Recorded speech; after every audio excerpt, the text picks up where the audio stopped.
Hi everyone, my name is Maria and welcome back to my channel. Today, we're going to discuss about how to do your tracking log. Okay, I will give you some examples and I hope from this video you will learn something from me and I could help you to make your life easier. So, welcome to this Dizzy world.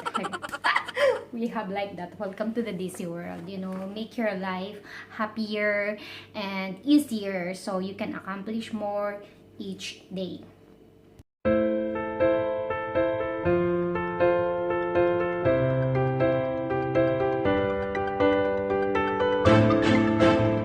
So, since it's very hard to shoot like you're doing in your laptop or in your computer, so I have here one paper. Wow.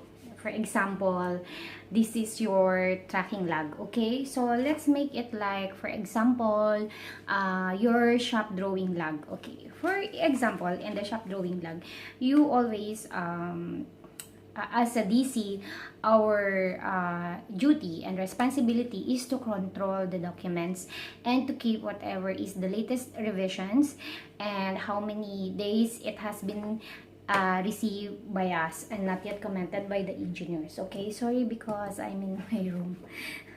So, so let's start. For example, I will show you something, but I'm sorry for my handwriting. It's given I am the only one who can understand it, but I just want to make it for you like clear because I have one video that I explain it in the laptop, so it's very hard and a little bit shaky. So now let's see. For example, this is your log. Okay, so in your Excel in your Excel sheet, you are putting here on the top, okay, and the header. So we have here like you will put here your logo, the logo of the client or the project, and then if you are consultant, you will put your logo in the center, consultant, and you will also put the logo of your contractor. If you're a contractor, you need to put it because that's make like formal. So below the logos that you put in, you will put also the project name. Okay, what is the project name? What is the package or what is that project, like if you are in a contractor side, are you the main contractor or you're a subcontractor or something? So you need to put here the package if you are in the for example, PS item package or landscape package, or you are the main contractor. Okay, so this is your log, and of course you need to put the date here or on the bottom also. For example, of course you update it up to today. No, you know na how to do the today, right? The today, and then automatic it will come. You can put the control and column like this. Okay, so this is your Excel. Sorry, I did that. So this is, you will put here logo. Okay, logo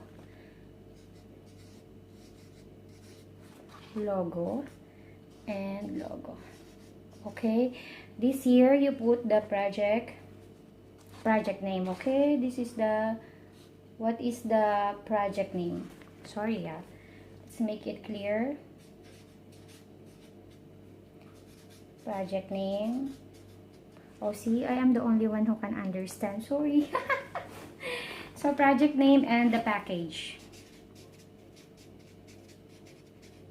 Okay, for example, this one. Hi, sorry for my handwriting, but this is just to make it clear, right? So this is just an example and just do it in your Excel. Okay, so of course you will do the table of your logs, or if there is a templates from the company you're working with, then they will you can use it and you can enhance it also to make your life easier. Okay, so let's, for example, this is the Excel. Okay, of course on the top also you will put what tracking log is this. Is this tracking log for shop drawings, for material submittal, And if there is like shop drawing, of course, we need to put it civil. So you need to you can have a separate log for each discipline, or you can put at down like sheet by sheet, right? Sheet, for example, this is the first sheet is for civil, the next is for architectural, next is for electrical, next is for mechanical. You can also put for if there is landscape also, or plumbing, or whatever. And of course, if there is something like coordination, so meaning coordination, all engineers, I need to comment on the drawing, so you need to separate it. So at least if there is something like searching for what are the coordination drawings, it is in the one sheet. Okay, so for example, this is for civil, no, for civil or for architectural. So usually we are putting on the Excel what date we receive the submittal. So you have one column for the date received. Okay, it's either, it depends on your in your templates for the logs. Okay, but for me only, this is, I'm sharing with you my own experience and what I'm doing right now, no. So you have your date received in the first column. For me, I put it here, okay. Some, they put it in the middle together with the return date and the due date, okay. So here I have in the before that, I have like here as a number, because sometimes if I'm doing the work, the report, sorry, if I'm doing the report, I need to put the number, so at least it will easy how many are the pendings, how many are the approval, how many, it's easy. So I make one column, but every time I make the report, I always put the numbering, because you know, you will only filter that thing, so the number will not be chronological. So when you do the report, if you only want to show the pending documents, so you need to make it numbering, okay. So that's what I do. And then after that, if you have system, like for example, you are using Aconex or PM Web or Laserfish or EDMS or something, or whatever system software you're using, and if there is like reference number from that system, because if you put in the system, there is a reference number automatically generated in the system, and aside from that, you have your submittal reference number. So I put it here in the next, okay, this is if any only, if any. And then after that, after the system, I put here the next column, I put the reference number, okay. So next is the reference number. Then after that, the revisions, okay. What is the revisions, okay. Sometimes I put here latest, like this is only for the doing the formula, so that's why I'm putting the latest. And then the revisions, okay. And then after that, my next column will be description, okay. What is the description, okay. So sorry that I'm the only one, okay. At least you hear what I'm saying, and I am showing it here on my handwriting, okay. So next is the descriptions. And then for example, shop drawings, they have like locations. For example, there are buildings, different buildings, like building ABCD, or there is a hotel, there's a restaurant, there is outside the building, internal, external, something like that. So you need to put the locations. This is for you, for easy tracking. For example, the engineers ask you what are the latest drawing for the building A, ground floor or something. What are the latest drawings for building A? So you have, if you filter, if you have the location, it will easily filter what are the drawings submitted and released on that certain building, okay. So if they need, for example, building A, first floor, so first floor, second floor, third floor, so it's easy to track, okay. So that's it. And then location, okay. So after the location, I put here status, okay. I put here status. For example, the status is revised and resubmit, approved, under review, rejected, or for information or something. So I have one column for the status. Whatever your templates, it's also same, only the labels, only the names, each column is different, but still it is there is similarity always, no? And then after that is status, I'm putting here the processing days. Okay, what is the processing days? From the moment I receive the submittals, so it generates how many days before it is commented, released to contractor, or released to consultant if you are in the contractor, right? When you receive it, how many days for it? Because we always have a contractual obligations, like for example, when 10 days, 14 days, or something like this, whatever, it depends on the project. So the column for the processing days, it will show you how many days the submittals in the engineers. Okay, so for example, from here to date, for example, it goes to 3 days. Okay, so after that, so this is the numbers, because when I'm doing the report, I filter the overdue by filtering the processing days, because more than 10 days or more than 14 days, it will automatically consider as overdue. Okay, because it is not released to contractor officially. So after the processing date, I have one column like saying, is it overdue, yes or no? Like it will automatically say yes and no. But in the other submittals, I'm not using it. But here, in the shop drawing, sometimes I had that column, but sometimes I hide it. But it's already in the formula. Then after that, of course, the return date. When you release it to contractor, that is here. Okay, when you release it to contractor, is it today or yesterday or something like this? So you need to put here the date return.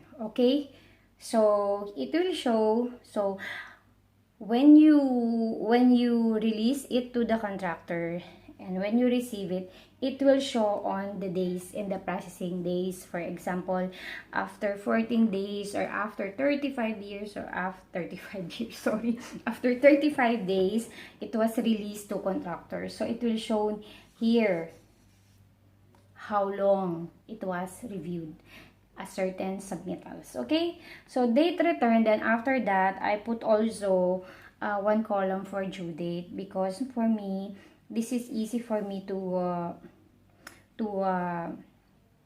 understand that the submittals is already overdue or not yet overdue or within the contractual obligation. So here, that's why I'm putting here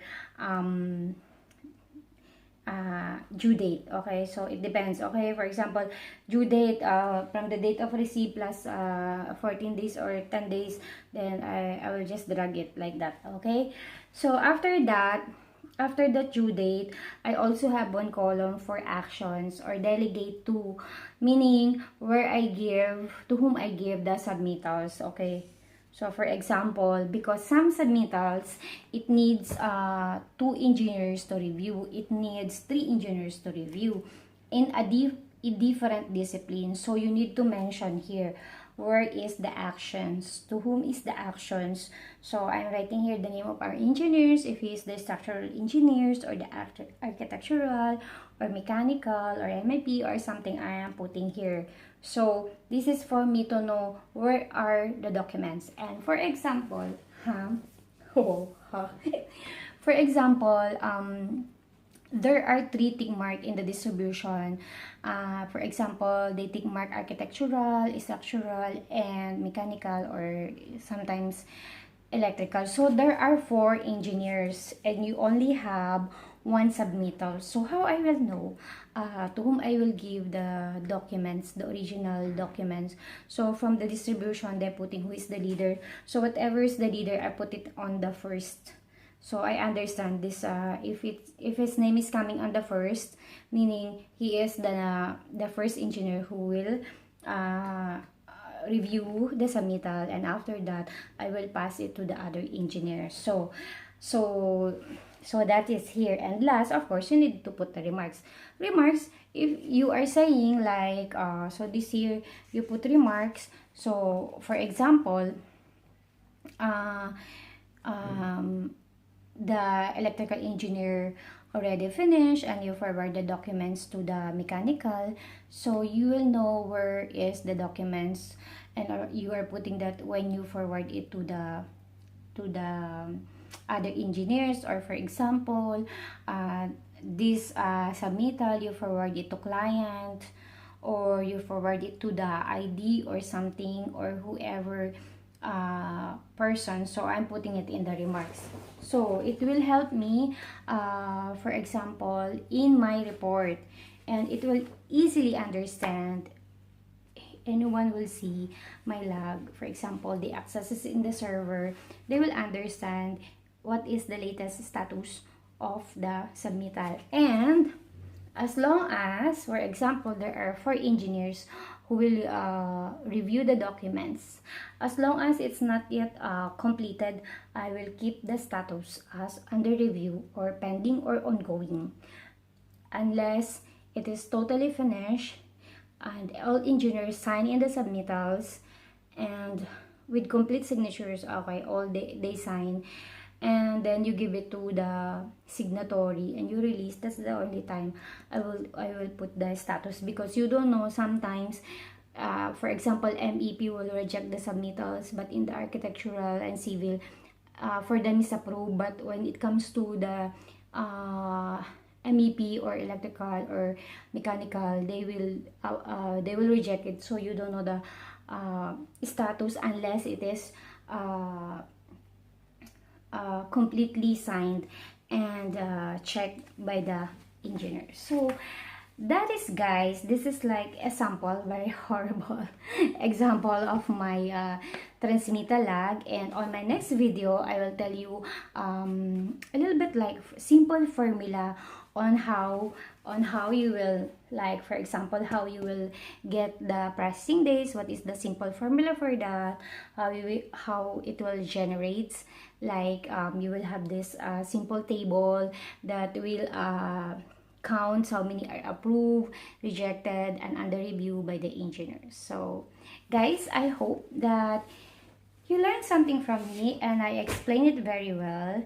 And as usual, I am just sharing my own experience, and maybe on your part it's different, but this is just my own experience and I am happily share it with you guys. So I hope you learned something from me. And of course, as usual, if this is your first time to visit my channel, or if it's you who are a beginner and searching for a job and you learn something from this video, please don't hesitate to like and subscribe. Okay, please, I subscribe on my channel. It will be more helpful for me to be inspired and do more videos about document controller. So bye bye, guys.